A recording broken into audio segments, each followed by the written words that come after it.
a faculdade de audiovisual, estava completamente apaixonada pelo audiovisual, porque, né, eu tinha passado pela faculdade de moda, tinha tido uma grande decepção, fui pro audiovisual. Ainda gosto muito de moda. É algo assim que eu, inclusive, tenho vontade de fazer um curso só sobre para eu entender um pouco melhor. Mas ainda gosto muito, porém, não é algo que eu queria me formar, assim, não era algo que eu queria fazer parte daquele espaço. E quando eu fui pro audiovisual, eu estava muito encantada pelo audiovisual. E aí, como eu falei, né, no meu segundo semestre, no meu terceiro semestre, segundo ano, assim, eu conheci o League of Legends. E mais ou menos um pouquinho depois desse período, só que eu conheci assim, eu vi as pessoas jogarem. Tinha duas pessoas que jogavam muito League of Legends e eu via eles jogando, via eles conversando sobre, mas era isso. Aí, eu um pouquinho depois disso, que eu conheci o jogo, que eu entendi que existia esse jogo, que as pessoas jogavam e tudo mais, a gente teve uma matéria na faculdade em que a gente precisava fazer um programa de TV. E era um programa de TV ao vivo mesmo. Era um programa tipo, a gente tinha. Eu era editora do programa, então eu que fazia as mudanças das câmeras no ao vivo. E a gente fez um talk show. E aí tinha todo aquele sistema de estúdio, sabe? A gente realmente na faculdade tinha um estúdio com as câmeras no teto, iluminação e tudo mais, e switcher, sabe? Entra isso, faz aquilo, passa não sei o quê. E aí um dia a gente teve que levar, na primeira aula dessa matéria, a gente teve que levar programas de TV que a gente achava interessante. É, eu, como a boa farofeira que eu sou, levei Casos de Família.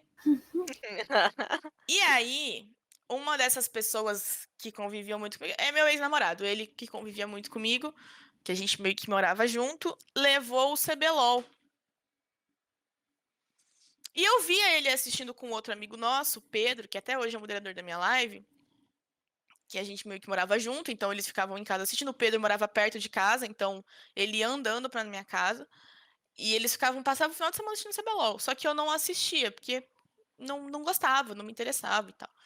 Só que aí ele levou o CBLOL pra esta matéria. E eu, obviamente, fui obrigada a prestar atenção, porque eu tava na aula, né? E aí, foi a primeira vez que eu olhei pro CBLOL e eu falei assim, cara, é igual um programa de TV que eu vou ter que produzir nesse semestre. É um programa de TV. É um programa de TV, né?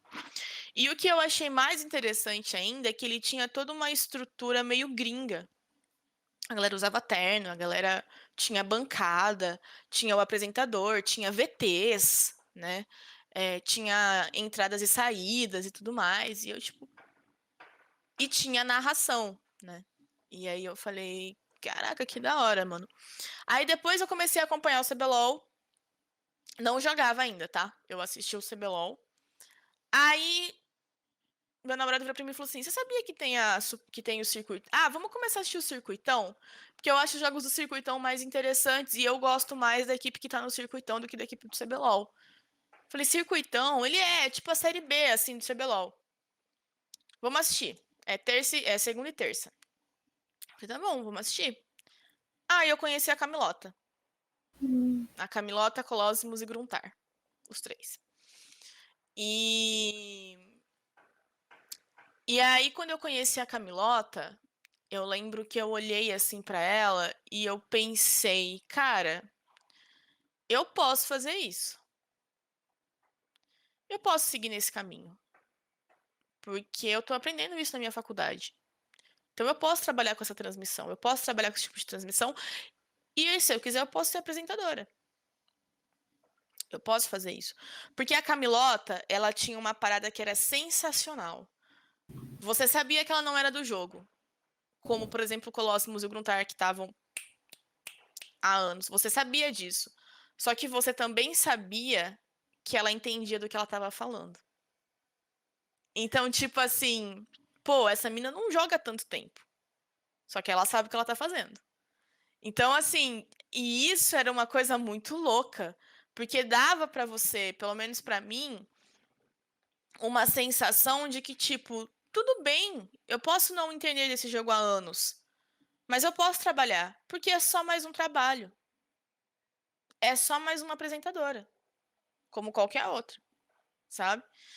E aí eu comecei a consumir muito esse conteúdo. Aí depois eu comecei a consumir a Superliga BCD, que foi realmente quando eu gostei muito da parada, porque a Superliga ela era muito light, era muita palhaçada, era com a Camilota, era com o Colossimos, era com o Gruntar, que foi ali o grande trio que me atraiu assim para isso. Foi quando eu conheci a Taiga, que foi quando eu vi o trabalho dela como analista pela primeira vez.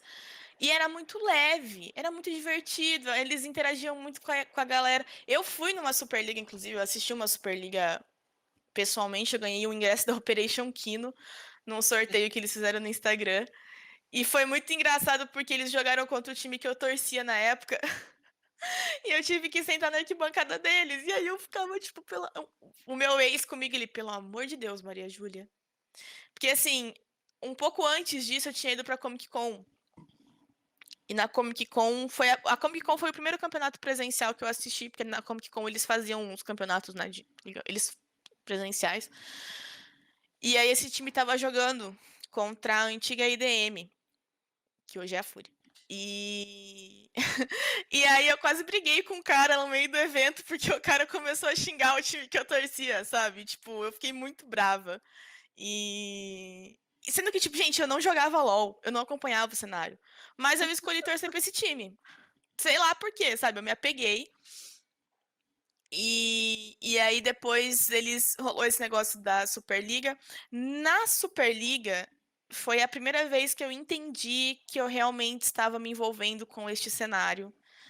Porque foi quando eu vi a Camilota pela primeira vez na minha frente. E aí foi quando eu vi toda a estrutura na minha frente pela primeira vez e eu vi que era uma estrutura de televisão. E aí eu falei assim, caraca, é exatamente igual o que a gente aprende na faculdade, cara. Não tem diferença. Eu posso trabalhar com isso, com o meu diploma, sabe? Que eu ainda tava muito nessa vibe de que, tipo, putz, você precisa trabalhar com o que você se formou, lá, lá. E eu falando, eu posso fazer isso, eu posso fazer isso, não sei o quê. Aí depois desses momentos foi que eu realmente comecei a jogar. E aí em 2018 eu fiz o meu canal na Twitch. Por que que eu fiz o meu canal na Twitch? Porque o que que eu tinha na minha cabeça. Porque quando eu fiz esse... Na verdade, assim, quando eu fiz esse trabalho de edição pro programa de TV, eu tive que editar vários vídeos. Todos os VTs, a abertura que passavam, eu tive que editar sozinha. Isso eram 10, 12 vídeos que eu tive que fazer em menos de 2 meses. Tive que aprender a usar chroma key, sendo que edição era a única matéria que eu não gostava na faculdade. Só que aí eu falei assim, bom, programa de TV é uma matéria que não me interessa, então eu vou fazer edição porque eu tenho que aprender. Então eu vou editar. E aí eu peguei e e me apaixonei. Depois que eu fiz um intensivão de 4 meses editando, editando, editando, editando, que eu editava todo dia para dar tempo de eu arcar com a carga de vídeo que eu tinha que fazer. E eu comecei a gostar muito de editar, comecei a entender que na edição as coisas se transformam em outras coisas, porque o editor ele tem um poder muito grande, porque é ele quem constrói o filme. E nessa ele pode transformar o filme em uma outra história. E aí eu comecei a editar, comecei a fazer, comecei a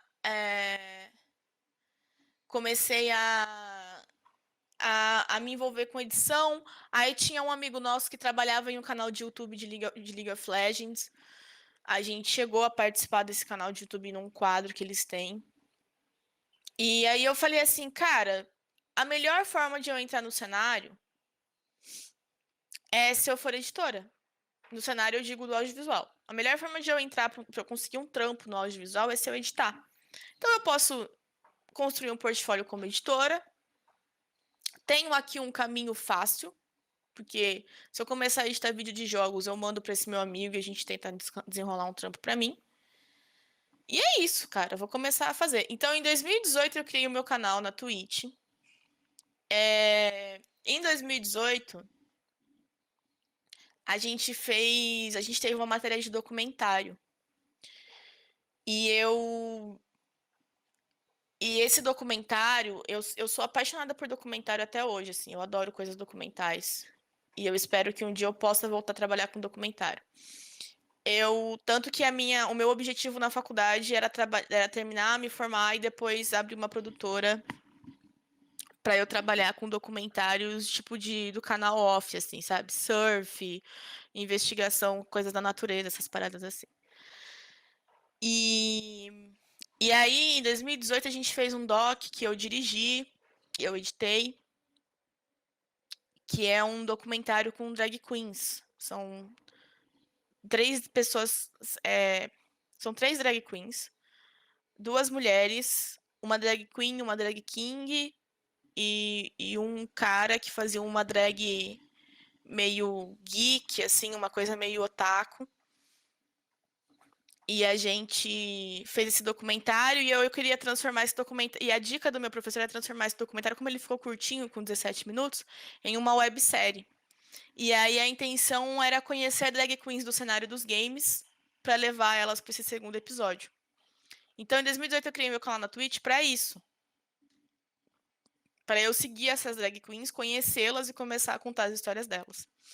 Só que, ao mesmo tempo que isso aconteceu, eu tive o seguinte pensamento: posso começar a fazer lives. Meu Deus. Posso começar a fazer lives e aí começar a editar as minhas lives. E assim eu vou ter um portfólio, né? Meu. E foi mais ou menos aí que eu comecei a fazer essa. Só que preparei o canal, fiz os banners, fiz tudo bonitinho. Pra quando eu começasse a fazer live, eu ter esse portfólio. Então, basicamente, começar a fazer live era só para eu editar mesmo as lives e criar esse portfólio. Nesse sentido, o audiovisual meio que foi assim uma coisa que me despertou um olhar para o cenário dos esportes de forma profissional, sabe? De tipo, de eu olhar, eu falar, olha, eu posso trabalhar com isso, isso pode ser. Não olhar. O audiovisual foi o que me fez olhar para os games eletrônicos e não vê-los como games mais, sabe? Entender que existia ali uma profissão, entender que existia ali um cenário e que eu poderia trabalhar. Então, nesse sentido, isso afetou dessa maneira, assim. E foi algo que eu acho que eu recomendaria para qualquer pessoa que quer começar a trabalhar com isso, cara, vai entender sobre audiovisual. Porque se você entender sobre audiovisual, você vai entender o quão profissional você tem que ser no cenário dos esportes. Porque você está trabalhando com entretenimento, você está trabalhando com comunicação. CBLOL é comunicação. CBLOL é entretenimento. Tanto que ele passa na Sport TV. Né? Porque ele é um programa de TV.